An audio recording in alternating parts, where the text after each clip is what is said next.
Did you know that you only process 20% of information from a slide presentation?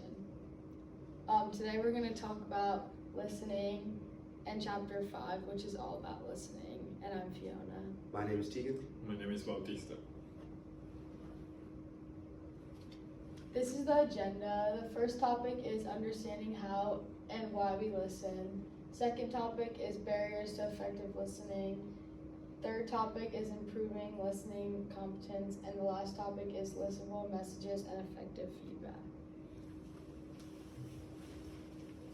What is listening? Listening is a learned process that involves 5 steps, which are receiving, interpreting, recalling, evaluating, and responding.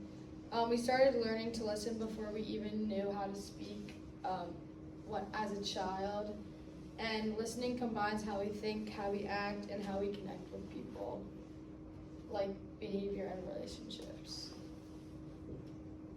These are the 5 steps to the listening process. The first one is receiving, which is taking in what you see and hear. What we notice depends on our filters and attention. Background noise or distraction can make it hard to listen.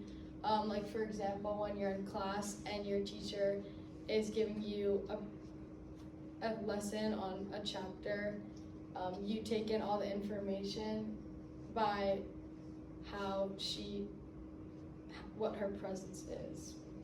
Then there's interpreting, which is using context to make sense of messages, like if your teacher is giving you a message, you look at her facial expressions to use context. Recalling is using your short-term and long-term memory to store what you hear. This helps you remember key points from a conversation to use for later, your response. Then evaluating is seeing if the message is credible or logical, using their body language to see if their message is credible or keywords they use. Then responding is giving feedback or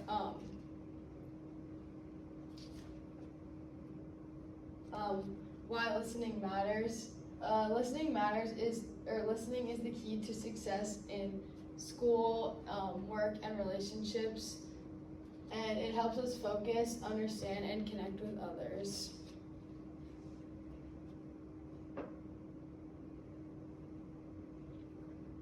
These are types of listening, which discriminative is noticing sounds or cues from your surroundings. Informational is listening to learn and understand, like the same example in a class, you listen to your teacher to learn and understand the topics. Critical is judging messages to see if they're credible on evidence. And empathetic is understanding how someone feels by what they say in their message. These are the different listening styles. The first one is people-oriented, what focuses on someone's emotions when they're giving a message. Then there's actions-oriented, which focuses on the tasks. Content-oriented focuses on details and logic of the content. And time-oriented focuses on efficiency of the message.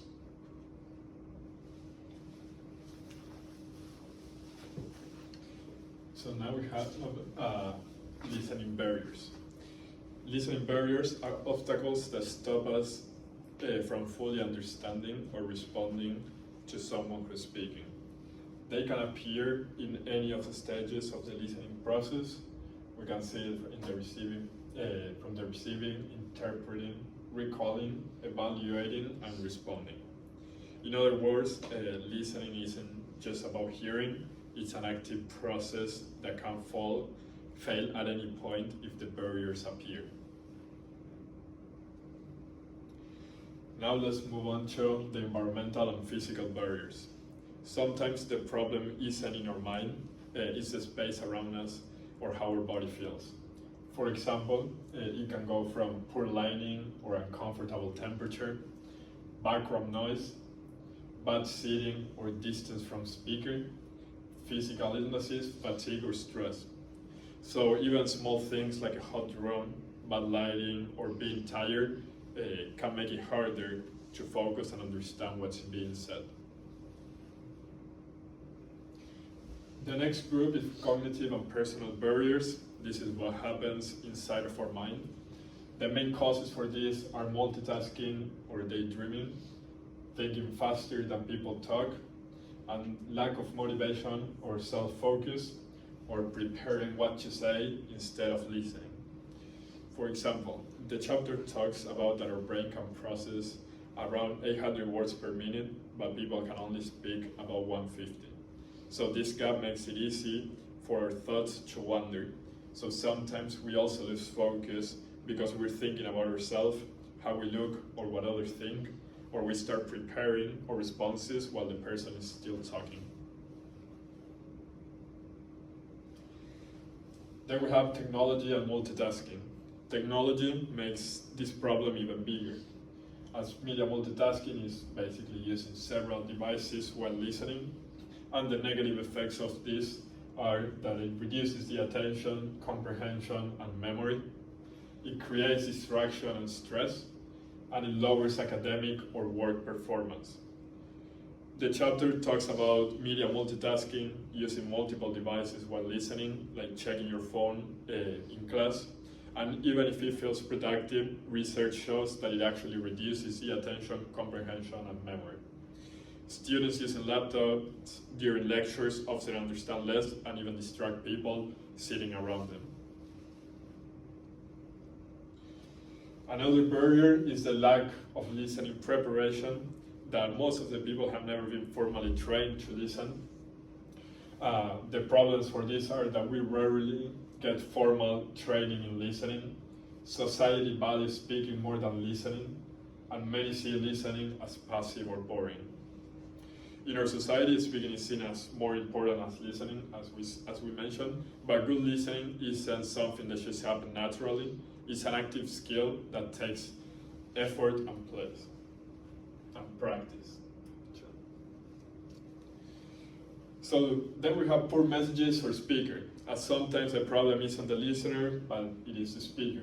The barriers from the speaker's side are disorganized or vague messages, overuse of jargon, monotone voice or bad delivery, and too much information. So when speakers aren't clear, use too much jargon, or talk in monotone voice, it becomes hard to stay engaged. So even if we want to listen, poor delivery or too much information can make understanding difficult. Then we have prejudice. The prejudice listening is judging before hearing. The examples for this are ignoring ideas that challenge our beliefs, assuming we know what someone will say, and avoiding topics that make us uncomfortable. So basically, when we assume we already know what someone is about to say, or ignore views that challenge our belief, we stop listening actively, and prejudice closes our mind and prevents real understanding. Finally, the chapter lists some bad listening practices and habits that we all fall into sometimes. So the common habits for these are interrupting, basically dominating the conversation, distorted listening, twisted messages to fit our beliefs, eavesdropping, that is invading others' privacy, aggressive listening, listening to attack, narcissistic listening, making everything about yourself, and pseudo-listening, that is pretending to listen.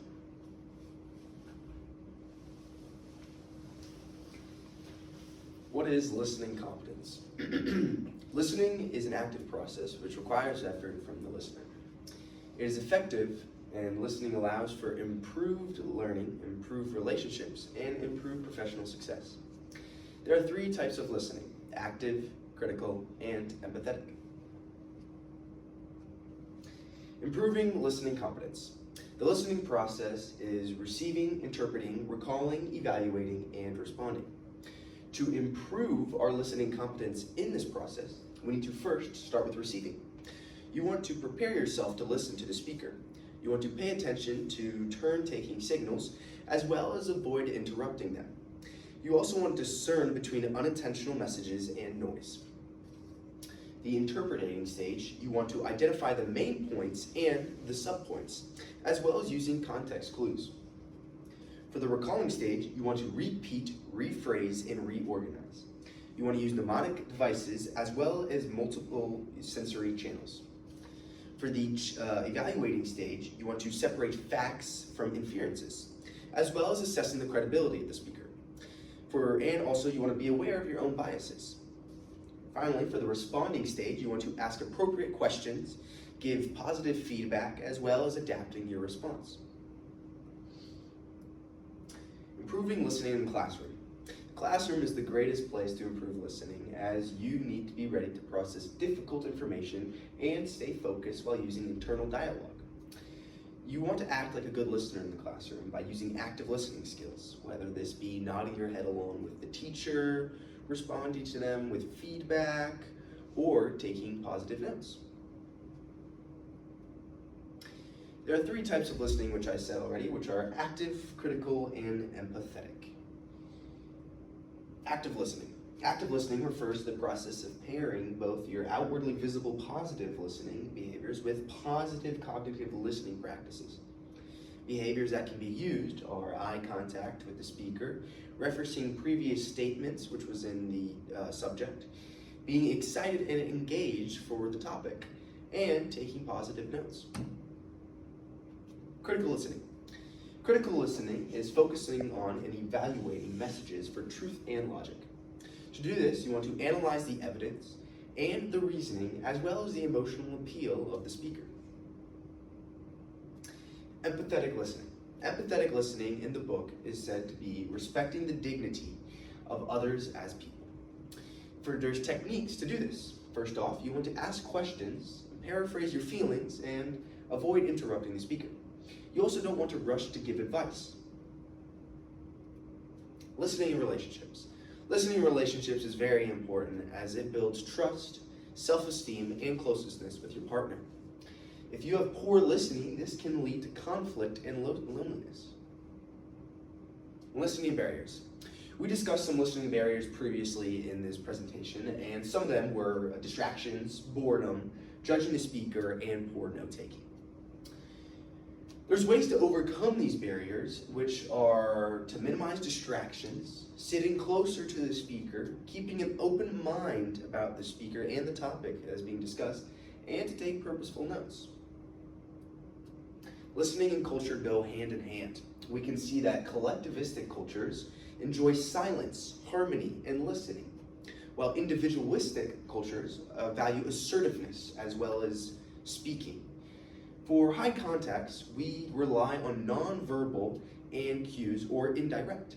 But for low contacts, we like explicit or direct speakers. For cultural listening, it's all about having awareness and flexibility, being able to listen to the speaker as well as not judging them.